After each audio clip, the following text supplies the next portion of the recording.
Good evening and welcome to Tucker Carlson Tonight. In a televised address to the country last night, as you know, the president made his case for why America needs a wall on our southern border and why that wall is so important that it's worth shutting down the federal government to get it. Democrats remained unmoved by the address. Leaders in Congress on the Democratic side, Chuck Schumer and Nancy Pelosi, delivered their party's initial response. Their words were then echoed with mechanical precision by Democrats up and down the chain, from sitting members of Congress all the way down to the left-wing lady muttering in your local dog park. Talking points doesn't really do justice to the rhetorical discipline here. It was really like watching a 3D printer at work, churning out carbon copies of stilted propaganda, one after the other after the other. A miracle of replication. You might even call the Democratic response manufactured. All state that this is a manufactured crisis and a crisis that manufactured by the Trump administration. This is a manufactured crisis, Bill. How he manufactures crises like immigrants seeking legal refuge. What the president is doing is manufacturing a crisis. President Trump must stop holding the American people hostage, must stop manufacturing a crisis. This president just used the backdrop of the Oval Office to manufacture a crisis. So they've brought back manufacturing. What about the press? Well, one thing to know about our national media, if Democratic leaders are saying it, reporters are saying it too, no matter what it is. You often hear conservatives complain that our media are liberal. Well, that's giving them far too much credit. What they really are is obedient, like Shih Tzus begging for a snack. If Nancy Pelosi called for invading Canada tomorrow, all the news anchors would be telling you how Ottawa is the real threat. They're flunkies, humorless little functionaries doing their sad little jobs. Watch them at work.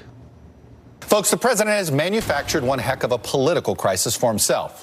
Donald Trump is manufacturing a national security crisis. You will hear them say is that this is a manufactured crisis. It's not a national security crisis. From Nancy Pelosi down to Debbie Wasserman Schultz or anybody else who will give him a dime for this project. Because so there's it's nothing manufactured. It's a manufactured crisis for the president to get a political win. We have a president who will go on TV tonight and lie and lie and lie some more. This is a manufactured crisis. They're so dumb. They have no self-respect. Okay, so we showed you the mindless lies they're telling you. What are Democrats actually proposing as an alternative to the border wall? We can answer that question with some authority because last week on January 3rd, House Democrats passed their own proposal they say would secure our southern border. What's in it? What would it do? Well, nothing that is not being done already. The Democratic bill provides the same funding for partial fencing, border security technology, hiring more customs officers, and so forth that we already have. In other words, the Democratic border security plan is the status quo. Democrats' argument is that things work just fine right now. Instead of spending another dollar to secure our border, Democrats in Congress have, for example, just proposed spending another $12 million to investigate reparations for slavery, just to give you some proportion in a sense of their priorities. To Democrats, everything is more important than border security. And that would be fine if our current security was working. It's not. In fact, it's likely that more than 20 million people already live illegally in our country right now. That's more than 2.5 times the entire population of New York City. And the actual number may be bigger than that. We don't really know. And that's the point. It's totally out of control. The problem isn't that the Border Patrol doesn't have the right technology to do the job. The problem is that politicians don't care to fix it. And if they did, they could solve the problem in an afternoon. Borders are not that complex. It's not like we're trying to cure pancreatic cancer here. Our best minds are stumped. Hardly. What worked for Hadrian will work for us. It works for Israel right now and a lot of other places. Walls work. That's why people still build them. Everybody knows that. This is all a charade, and we should at least admit what's happening. What you saw last night was not two parties bickering over the best way to solve a shared problem. No.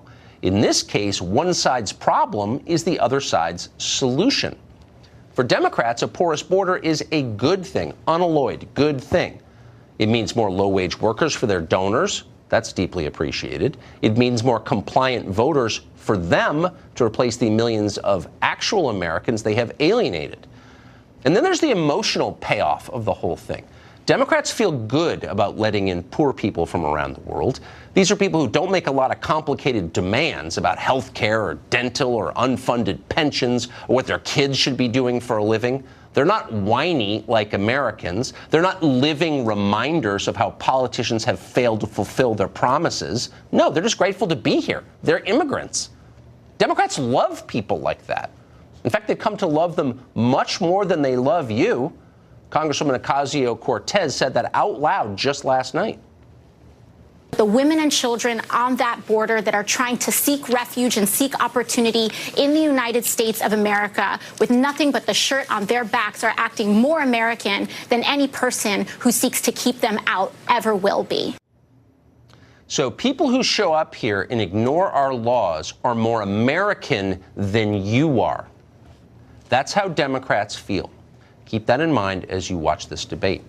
Joining us tonight is Mark Morgan. He's the former head of the Border Patrol under Barack Obama. He was then replaced by the Trump administration, and we're glad to talk to him again for the second time this week. Mr. Morgan, thanks a lot for coming back. When you hear the term manufactured crisis from politicians and their lackeys in the press, what's your response? My response is that those people that are saying that, anybody that says that, Tucker, is misinformed, and they're misleading the American people. So before I was even chief of the Border Patrol, I served in the FBI for 2 decades. One of my assignments is I led the El Paso office. From my office, right on the border, I could see Juarez.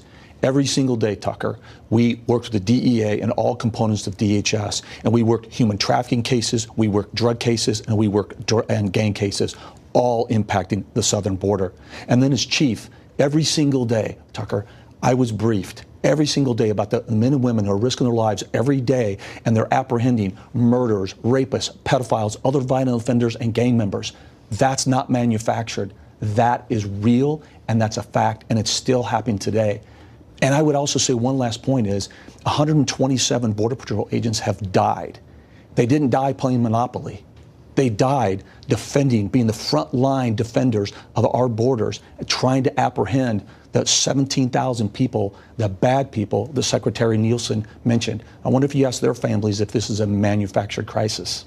I do wonder that. I do wonder what people serving on the border of all backgrounds and political beliefs think when they hear these self-appointed experts on television refer to this as a manufactured crisis.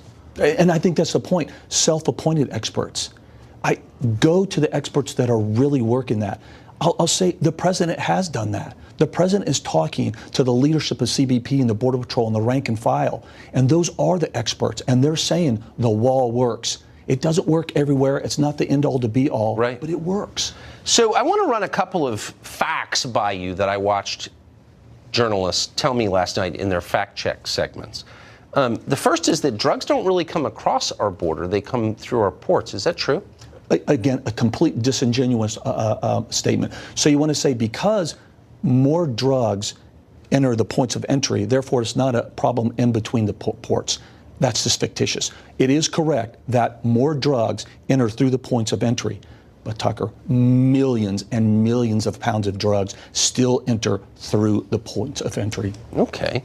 I also heard people say last night that basically no one comes illegally over an unsecured border. They're just people who overstayed their visas. Do illegals come over the border unapprehended? Yes, absolutely. Again, it's incredulous. I can't believe that someone could actually state that. Again, there's factual, historical data that just say that's absolutely absurd. That's false. Now, I saw a lot of people who had the air of authority about them, who really seemed to know what they were talking about, last night claim that every study has shown that illegal immigrants to this country commit crime at a lower rate than native-born Americans. We do this topic a lot, and we're pretty conversant with the social science on it. I've never seen that study. Where are those numbers from? Do you know? I've never seen the study either, and I pose that to somebody to show me that stat and show me how they can come up with that, because I can show you the opposite. The sheriff of Hume, Arizona, just published an article today where he talked about in 2005 when they started putting the fence, the wall up in his area, violent crime, all crime, drastically reduced in his area. So you're saying, and I don't want to blow anyone's mind here, but the people telling us that they were fact-checking the speech may not have really known what they were talking about? That's absolutely what I'm saying. I appreciate, Mark Morgan, you're coming on tonight. Thank you very much. Thanks for having me, Tucker. We're joined now by our senior political analyst here at Fox, Brit Hume. Brit, thanks a lot for coming on. First just want to ask you about the spectacle, not simply of the speech and the rebuttals by the Democratic leaders last night, but by the analysis that followed. You saw a lot of fact checks by journalists who really we do count on questions of policy, because policy should be nonpartisan, really, to be honest. And some of them seem like they were just repeating Democratic talking points. Is that unfair, do you think? Well, what could be a more legitimate form of journalism than checking the facts of what politicians say? It's totally proper and it's necessary, vital even. The problem is, though, in this current atmosphere, is that fact-checking has become a branch of opinion journalism. For example, in the speech last night, the president spoke of a crisis at the border. A number of the fact checks that were critical of the speech disputed the fact that there was a crisis at the border. Well, let's start with this, Tucker.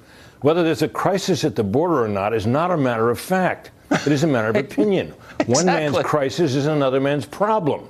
So when you start out trying to fact check opinion, you're obviously off on the wrong foot. And in some instances, I saw facts checked as being a problem that were true. For example, there was a statistic: 266,000 people arrested who had come across the border, and the Washington Post announced that that was a true statistic, but it was misleading. Well, there again we are. Whether something is misleading or not is not a simple matter of fact. It is a matter of opinion. But the passion, the ambition of journalists today to get in on the opinion game is so strong that they're coming in through all the doors, including the fact-check door. And go ahead. I'm just worried that they're going to devalue their own currency. So if you see someone who's supposed to be a straight news reporter come on, just for example, and say, the president claims that people coming over the border illegally are committing a lot of crime, looking right in the camera and say, we have statistics that show they commit crimes at a lower rate than native-born Americans, when they don't have those statistics because they don't exist. I know they don't exist, so that's a lie. Even if the statistics did exist, they don't refute the fact that people coming across the border commit a lot of crimes. The president wasn't actually saying that they commit more crimes than anybody else. He's saying they commit a lot of crimes, and they do. And I guess the first one in many instances is the fact that they arrive here illegally. So that doesn't seem to me to be an effective fact check, no matter how you look at it. And what's striking about this is when you hear this repeated over and over again, that whole montage you did of people saying manufactured crisis, echoed by their friends in the media, the Washington Post itself, which is leading the fact check charge, I think it's fair to say, had a story the other day at some length by a couple of its reporters who went down to the border and came back and reported that there was, yes, a crisis at the border. And it explained that numbers that say that the number of border crossings or whatever are down doesn't get at the point, because it's about the composition of the people who are coming now, right, that because of the nature of our laws, because what we're getting is families and small children.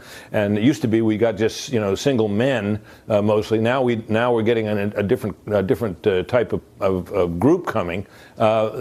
And because of the nature of our laws, it's overwhelmed our officials at the border, and has created a crisis, which I think it's fair to say it's a crisis. But I would note, Tucker, that's my opinion. You're honest enough to admit that. You always are. Honest man. Brit Hume, thanks for joining us tonight. I appreciate it. You bet.